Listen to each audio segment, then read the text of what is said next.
Hi, it's Matt, also known as Newscutter, and like many of you, I have been looking at dash cams for years and was put off by the high cost of the components. They're often hundreds of dollars for a Blackview system or something else professionally installed. So when I came across a $50 camera that was straight out of Hong Kong, I took a look at it and I liked it so much I bought another one, which is now in my Tesla. So for $50 and about $15 of other parts, I was able to install it cleanly in the car, and it records HD video on a loop to an SD card, a micro SD card, just like the fancy cameras do, and protects me and my family from insurance claims or any other situation that may arise where video will work in our favor. So I'm going to show you how it's in there. Here's the camera itself as it sits in the car. Now I've turned the screen on so that it's easier to see, but this is all there is to it. It's about the size of a cell phone, and it sits up there next to the dash on a suction cup.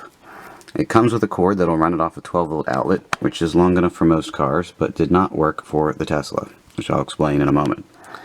I recognize that it won't do everything that the Blackview cameras will do and things like that, but for $50, you really can't beat it. Again, I've turned on the screen for the camera so you can see it a little bit better. If it turns off while we're recording, it's simply because it's timed out. It has a configurable timeout period, and you can set it for however long you want or leave it on all the time. Typically, I have mine set to turn off. The camera comes with a 12-volt cord. On any other car, it would be long enough to run along the headliner and down under the dash to a 12-volt outlet at the front of the dash area, which most cars have. That's how it's installed on my other cars. But in the Tesla, that won't work. So I had to find a different cord that would run all the way down around to the 12-volt outlet, which is behind the center console, which actually is also missing, which makes a problem for running cables because I can't hide them. And I'm going to show you how I did that.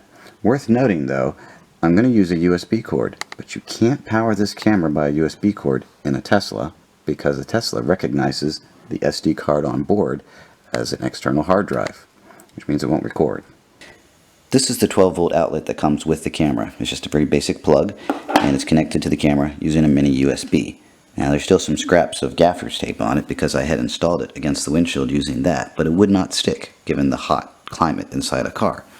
So we're going to replace that cable. To do that, you're going to need something similar to this. This is one of those, push the tab on one end and it opens up the claw on the other, and it's going to be necessary to reach through a panel or something similar. You're also going to need some of this powerful mounting tape. It says permanent. It's not really. Using it on glass, you'll still be able to pull it off. It is made for glass. I used this one. You can also get this. There's also other manufacturers, but this will make it a very clean installation. Okay, again, we're looking at the camera in the rearview mirror up toward the ceiling, and I took little strips of that tape I showed you and little tiny squares of it and attached it to the back of the tape, and then pushed to the cable, and then pushed the tape up against the windshield, and it is up there pretty firmly. In fact, I don't think you can probably see that the cable's there.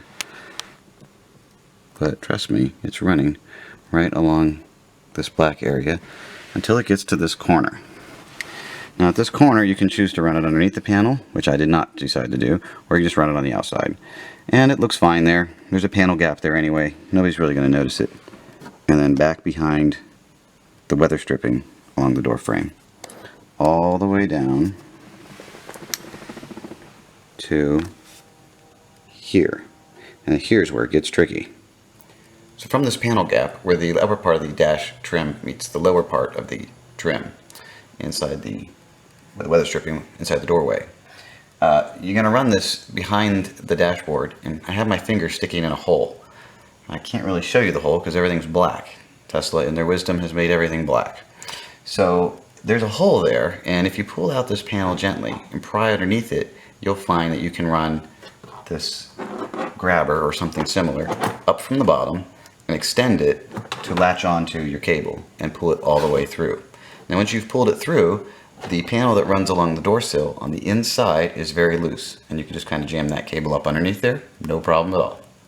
So here you can see my finger is. I'm running underneath the underside of that door sill panel, and at the end of that panel there's a gap, and I have that cable going underneath the rail for the seat, and then under here you'll see these blue lights That is a 12-volt adapter. And I'm going to pull it out so you can get a little bit better look at what it is. Anything like this will work. It has 2 USB plugs for power and 2 12-volt outlets also. And that is zip tied underneath to the mechanism of the seat. You see where it is relative now? So that as the seat moves forward and back, it is not going to connect that cable. And then that pops out over here and into the 12-volt outlet. So, you're probably wondering, what cable did I use since I didn't use the one that came with the camera?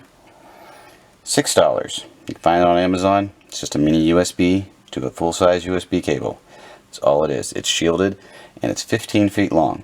It's long enough that you can reach it anywhere in the car, but it's pretty easy to make to that 12-volt. In fact, there's a couple loops of it underneath this seat.